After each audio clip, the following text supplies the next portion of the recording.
అలసిన మీ శరీరానికి శక్తి, బలం, ఆరోగ్యం కావాలా? Second shilajit resin. ఏంట్రా ఏం లేదు. ఏడుస్తున్నావు? ఏమీ లేదంటావు. సంగతి ఏంటో చెప్పు, నేను ఎవరికి చెప్పనులే. పట్టు చెయ్యి పట్టు. అయ్యో ఉత్తరం కనపడిపోయింది. ఉత్తరమా? ఎవరు రాశారా? నా లవర్. నీకు లవ్వరా? నాకే కాదు, మా నాన్న, మా తాత, మా ముత్తాత అందరూ లవ్వాడి పెళ్లి చేసుకున్నారు తెలుసా. ప్రేమ గుడ్డిదని మీ వంశాన్ని చూసే కనిపెట్టినట్టున్నారు. అది సరే గాని నీ లవ్వర్ ఎవరు? నీకు చెప్పడానికి నేను తెలివి తక్కువన్నా? నువ్వు చాలా తెలివైనోడువని నాకు తెలుసు. మరి నీ లవర్ నీకు లవ్ లెటర్ రాసిందంటే అది చదువుకొని ఉండాలి కదా. మరి గుమ్మస్తా కూతురు చదువుకోకుండా ఉంటదేంటి? ఏటి గుమస్తా గోంది కూతురా? అయ్యో నోరు సరిపోయింది. అది నీకు మామూలే గాని ఏదో లెటర్ ఈ చదివి చెప్తాను. చదివి చెప్తావా?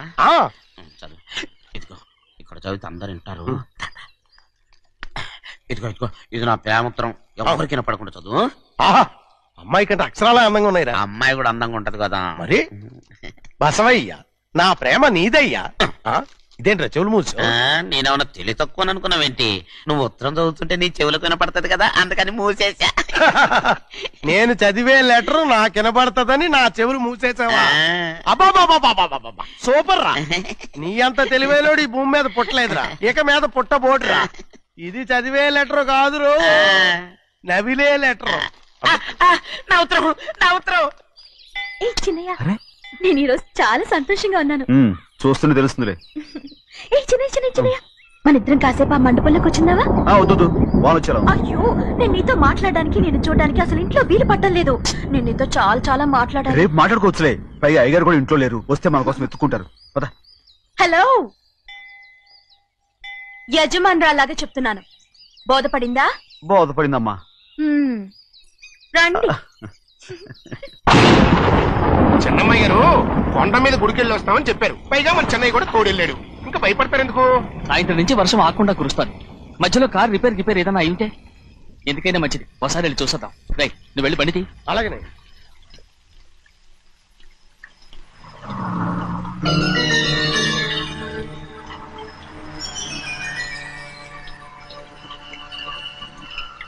చూడండి, ఆ కారు మందే అనుకుంటానండి.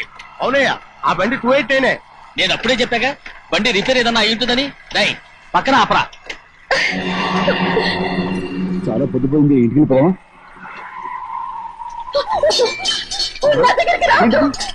నువ్వు కావాలని కారు రిపేర్ అని అబద్ధం చెప్పావు. లెక్క పెడుతున్నావా? నేనా? అమ్మడు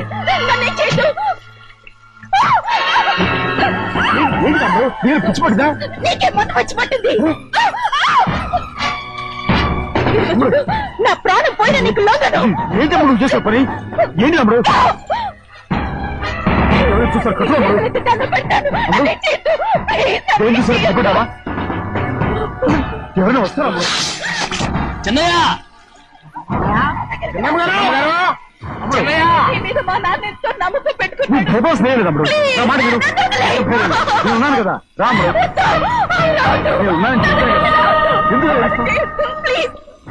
ఇంకొమ్మడు నువ్వేం భయపడదు, నా మాట విను. అమ్మడు ఆడబడుతే ఏంటి పిచ్చిదాలేగా?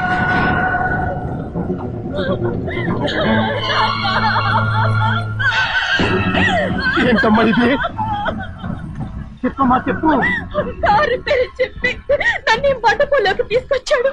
వర్షం పడుతుంది, కారు రిపేర్ చేయలేమని, ఇక్కడే ఉందామని నన్ను అదోలా చూశాడు. నాకు చాలా భయం వేసింది. ఏ పర్వాలేదు, నడిచేదే వెళ్ళిపోదాం నేనంటే, నువ్వు విదేశాలు చదువుకుని వచ్చావు, ఆ మాత్రం అర్థం చేసుకోలేవా? ఈ ఒక్క రోజుకి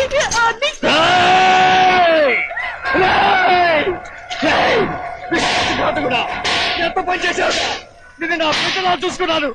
అలాంటిది నా కూతురు పట్టి పిచ్చేస్తావా? నువ్వు మనిషివి కాదురా, నువ్వు మనిషివి కాదు, రాక్షసుడివి. తల్లిపాలు తాగి నమ్ముకుంటే నీచుడురా. నాకే వచ్చిన నయవచ్చుడురా. ఒరే ద్రోహి, ఇవాళ నుంచి నేను చచ్చిపోయాను అనుకోరా. ఇక నా ఇంటి గడప పక్కతో నిన్ను ఎలా పెంచాను రా? నా సొంత బిడ్డ కన్నా ఎక్కువగా పెంచాను. ఆ ఒకే ఒక్క కారణంగా నేను ప్రాణాలతో వదులుతున్నాను. నేను బహానాలు చూపించుకో. ఇదే ఇంకోడైతే నువ్వు చేసిన తప్పుకి నరకేసి ఉండేవాడు.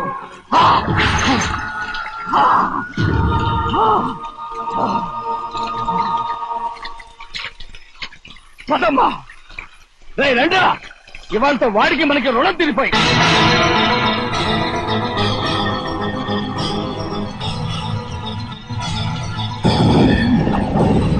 చిన్నబ్బాయి వద్దు, చిన్నబ్బాయి వెళ్ళొద్దు, నా మాట విను. 2 కుటుంబాలు కలవబోతున్నాయి. వద్దు చిన్నబ్బాయి.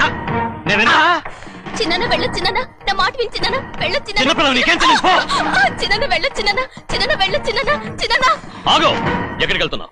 ఒక నౌకరేదమా నా అక్క కూతురు ఒంటి మీద చెయ్యేశాడని తెలుసుకోడా నన్ను నోరు మూసుకుని కూర్చోమంటావా? అటు తప్పుకున్నాయా? వాడి కాలో చెయ్యను నరకందే నేను నిద్రపోను. నరికేస్తే నీ పక్క చల్లారిపోతుందా? అందుకని పరువు పైన పర్వాలేదని చేతులు ముట్టు కూర్చోమంటావా? పొర్రుందిరా నీకు? వాడిని చంపేసి జైలుకెళ్ళి కూర్చుంటావా? పర్వాలేదు, జరిగింది విని గాజులు తొడుక్కుని కూర్చోవడం కంటే అదే మేలు. ఊళ్ళో నలుగురు చేత మొహం మీద ఉమ్మయించుకోవడం కంటే జైలుకెళ్ళడమే మేలు. తప్పుకో. వద్దు బాబు, నేను చెప్పేది కొంచెం విను. మా నాన్న చిన్నయ్య నెత్తి మీద పెట్టుకుని ఊరేగాడు.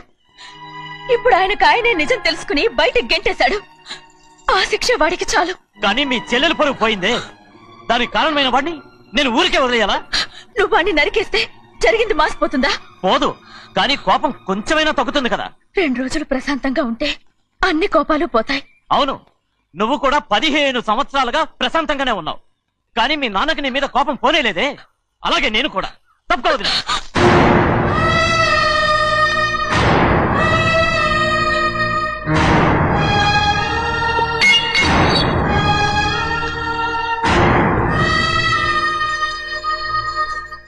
వాడి కోపంలో కూడా న్యాయం ఉంది గౌరీ.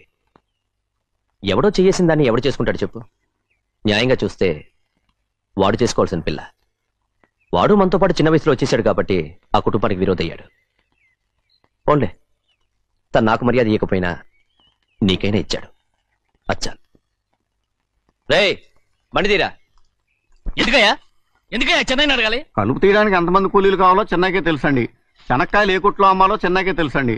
జొన్న చేనుకు మందు కొట్టారో లేదో చెన్నైకే తెలుసండి. అయ్యా మరి నేను వెళ్ళొస్తానండి. ఎక్కడికి వెళ్తున్నావు? చెన్నై దగ్గరికండి. ఎందుకు? అదేనండి, కౌలు డబ్బులు ఎవరెవరి పేరుతో ఏ బ్యాంకుల్లో వేయాలి, ఈ దివాణానికి కావలసినటువంటి వస్తువులన్నీ ఎక్కడ కొనాలి, ఇవన్నీ చెన్నైకే తెలుసండి. అడిగి తెలుసుకుందామని బయలుదేరా. ఏంటయ్యా ఇన్ని రోజులు ఇవన్నీ చెన్నై చూసుకుంటుంటే మీరందరూ ఇంట్లో తిని కూర్చొని ఏం చేస్తారు? గాడిదలు కాస్తున్నారా? చే ఇది ఇల్లా సత్రమా? అబ్బా నువ్వు ఉండబోయా, నేను చెప్తున్నాను కదా. వంటింట్లో ఏమేం చేయాలో ఎంతెంత చేయాలో తెలియక అందరూ ఖాళీగా కూర్చున్నారు. 2 రోజుల నుంచి చెన్నై పళ్ళకు రావట్లేదటగా. వెంటనే డ్రైవర్ పంపించి చెన్నైని పిలిపించండి. 2 రోజులుగా నువ్వు ఎక్కడికి వెళ్ళావు? సముద్రం ఎలా ఉంటుందో చూద్దామని వైజాగ్ వెళ్ళానండి. వెళ్ళా సముద్రంలో గోవిందయ్య అయ్యా ఈ లెక్క చూసి పంపించి. నీకు లెక్క చూసి కదా డబ్బులు ఇవ్వాలి. మరి ముందే అయ్యా అయ్యా అంటూ ముష్టోళ్ళగా చేయి చెప్తావిట్రా. నువ్వు ఎప్పుడు వచ్చావు, నీకు ఎంత ఇవ్వాలి చెప్పు. గుమ్మస్తా మీరా నేనండి. మీకు లెక్కలు తెలియకపోతే వెళ్ళి చిన్నయ్య గారిని అడగండి. ఏంట్రా డబ్బా ఇస్తున్నావా? నన్ను ఉద్యోగం అనేది వెళ్ళిపోమన్నారు కదా. అంటే ఏడుస్తావిట్రా. ఎక్కడికి వెళ్ళాలో ఎలా బతకాలో తెలియక ఏడుస్తుంటా. సరే ఏడో ఒక. ఇప్పుడు మా ఇల్లు చూసుకోవడానికి ఎవరు లేరురా. నా కూతురు కూడా ఇక్కడే పని చేస్తుంది. మరి నువ్వు మా ఇల్లు జాగ్రత్తగా చూసుకుంటావా? అలాగేనండి. ఈ ఉద్యోగం పర్మనెంట్ కదండి? అది నీ నరకం మీద ఆధారపడి ఉంటుంది. అంతే కదా. తప్పకండి. ఎలా అదేంట్రా నరాలు తగినట్టు నడుస్తున్నావు? బాలేదా? ఇంకోటి నడుస్తాను.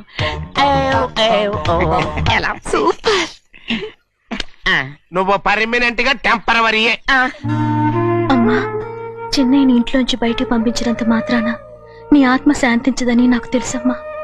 త్వరలోనే అక్కయ్యని నాన్నని కలిపి మన 2 కుటుంబాలని ఒకటి చేస్తాను. వెనక ముందు చూసుకోకుండా గొడ్డను బాదినట్టు బాధేశారు. కూతురు ఏం చెప్తే అది నమ్మేటమేనా? అసలు ఏం జరిగింది, ఎలా జరిగిందని ఒక్క మాట అయినా అడిగాడు ఆ పెద్ద మనిషి. మరి నువ్వైనా చెప్పలేకపోయావేంటి?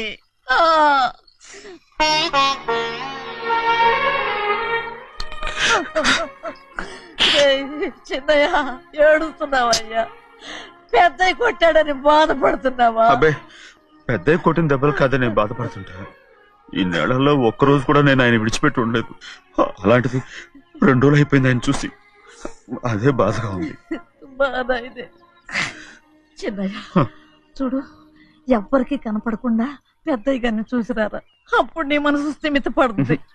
లేదే, ఆయన తప్ప ఆయన తెలుసుకుని నాకు కబురు చేసేంత వరకు నేను ఆయన మొహం చూడను. ఆ దొంగ ముఖంది నీ మీద మనసు పడ్డట్టు నాటకం ఆడింది అనుకో, అది నీ యజమాని కూతురు అని తెలుసు కదా, నువ్వెందుకు మనసు పడ్డా? సిగ్గిడిసి తన అందరి ముందు పంపు సెట్ దగ్గర స్నానం చేస్తూ నా మీద పడ్డప్పుడు కూడా నేను మనసు పడలేదే. కానీ ఒకరోజు అయ్యో ఏంటి తమ్ముడు మధ్యగానే పోయిందేంటి?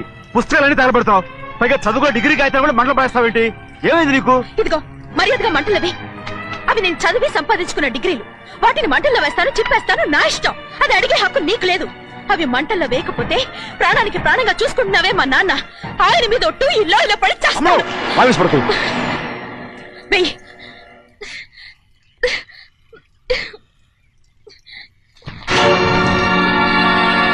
తగలబెడుతుంది నువ్వు చదువుకున్న చదువుని కాదు, మా పెద్దయ్య పెంచుకున్న ఆశల్ని, ఆయన కన్న కళల్ని. పర్వాలేదు, నా ఆశ నెరవేరినప్పుడు ఎవరి ఆశ తీరినా తీరకపోయినా నాకు అనవసరం. నేను డబ్బున్న దానిగా నువ్వు నన్ను ప్రేమించడానికి వెనకాడుతున్నావు. చూడు, మా నాన్న నా పేరు మీద రాసిన ఆస్తుల తాలూకు దస్తావేజులు మొత్తం తెచ్చాను. ఇవి కూడా నేను ముందే చెప్పాను, అడ్డొచ్చావో దూకేస్తాను.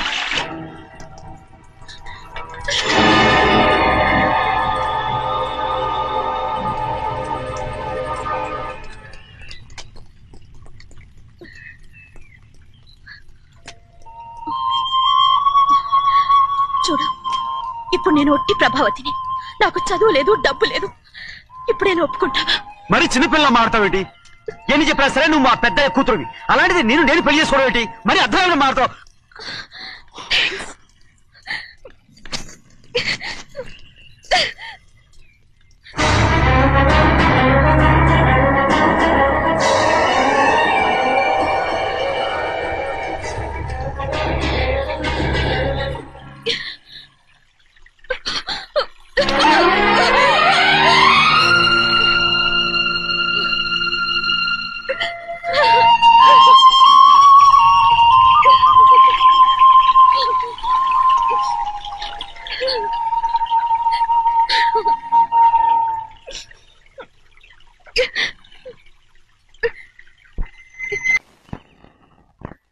ఆ రోజు తగలబెట్టిన కాగితాలన్నీ నకిలీవైనా ఉండొచ్చు. తనకు తెలుసుగా నేను చదువురాని మొద్దునని. ఆ పాపిష్టిది ఎంత నాటకం ఆడింది, నీ మీద ఎంత పగబోనింది.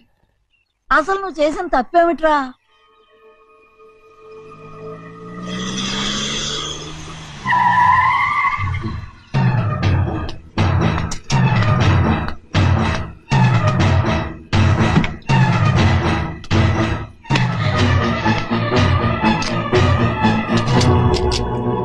నేనా నీ వెంటబడి తిరిగాను? నేనా నేను ప్రేమించమని అడిగాను? నేనా నేను పెళ్లి చేసుకోమని అడిగాను? ఆ రోజు గుడికి రమ్మంది ఎవరు? వద్దన్న మండపానికి తీసుకెళ్ళింది ఎవరు? చేసినంత నువ్వు చేసి నేనేదో చేసినావే. నేను నిజంగా పాప పోనీలే ఆడదాని వారు ఊరుకుంటున్నాను అనుకున్నావేమో. పొరపాటు. నన్ను ఎంతగానో నమ్మిన మా అయ్యగారు నన్ను అనుమానించి తప్పు పట్టారే, దానికి ఆ రోజు నా నోరు మూసుకుపోయింది. కానీ ఈ రోజు మాత్రం నేను ఊరుకునేది లేదు. చెప్పు, ఎందుకు చేసావు పని? కారణం చెప్పు. ఒకే ఒక్క కారణం, నిన్ను మా ఇంట్లోంచి వెళ్ళగొట్టాలి. ఎంతో ఇష్టంగా చూసుకునే మా నాన్న నిన్ను అసహించుకోవాలి. మా అక్క కుటుంబం 15 సంవత్సరాల నుంచి మా నాన్నకు దూరంగా ఉండటానికి కారణం నువ్వు.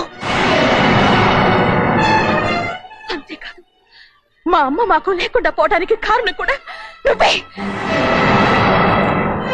అలాంటి నీకు మా ఇంట్లో రాజ మర్యాద, అందరి మీద అధికారం. కన్న కూతురైన నాకంటే మా నాన్నకి నీ మీద ఎక్కువ ప్రేమ. అందుకే నిన్ను ఇలా మోసం చేశాను, నమ్మించాను. అర్థమైందా? Good bye.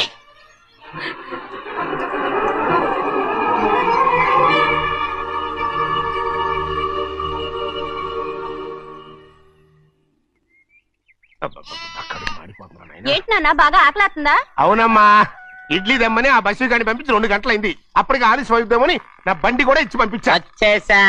సంతోషించాం. ఏంట్రా ఇంత ఆలస్యంగా చచ్చావు? మరే దీన్ని నడిపెత్తుకురావద్దేంటి? అదే నేనైతే లగెత్తుకెళ్ళి లగెత్తుకు వచ్చేసేవాడిని. అంటే ఈ బండి నడపడం నీ చేత కదా? మరి ఎందుకు చేసుకెళ్ళట్టు? ఏమో మీరు తీసుకెళ్ళమన్నారు, కర్మ. సర్లే, ఆకలి చచ్చేట్టుగా ఉన్నా. ఇడ్లీలు ఎక్కడా? అదిగో మూటలో వచ్చేస్తున్నాయి. నోట్లో ఇడ్లీలు రావటం ఏంట్రా? ఒరే ఈయన నంబర్లే గానీ మూట దింపి ఇప్పి చూపించండి. అట్టగానండి. ఇన్ని ఇడ్లీలు తెచ్చావిడ్రా? మరి 494 రూపాయలకు ఆ మాత్రం ఇడ్లీలు రావేంటి? 494 రూపాయలకి ఇడ్లీలా? మరి అదే చెప్పడమేమో చెప్పేస్తారు, ఆ తర్వాత మర్చిపోతారు. మనీ నాగమణి నాగమణి ఏంటండి? ఏంటంట? అప్పుడు మీ నాన్న నాతో ఏం చెప్పాడు? ఉండండి ఆలోచించుకుని చెప్తాను. ఏంటమ్మా ఫ్లాష్ బ్యాక్ వెళ్తున్నావా? అవును. బాబా ఆకలేస్తుందిరా. రామస్వామి హోటల్కి వెళ్ళి కచ్చామని తెచ్చిపెట్టు. నాకు కూడా ఆకలిస్తుందండి. నువ్వేదైనా తిని నాకు మాత్రం ఒట్టి ఇడ్లీ పడరా. ఇదిగో ఈ నోటు ఎంతో తెలుసా? నేనేమన్నా తెలివి తక్కువ అనుకున్నారా? 500 నోటు. అబ్బా నువ్వే దీన్ని అచ్చుకుతున్నట్టుగా మాట్లాడుతున్నావే. చాలా ఆకలేస్తున్నాయి. బండేసుకెళ్ళి తొందర తీసినప్పా. ఇదండి జరిగింది. చిల్లర లేదు కదా అని 500 రూపాయలు నోటిచ్చి పంపిస్తే మొత్తం ఇడ్లీలు పట్టుకొస్తా ఉంటా. నీ నోట్స్ చెప్పు.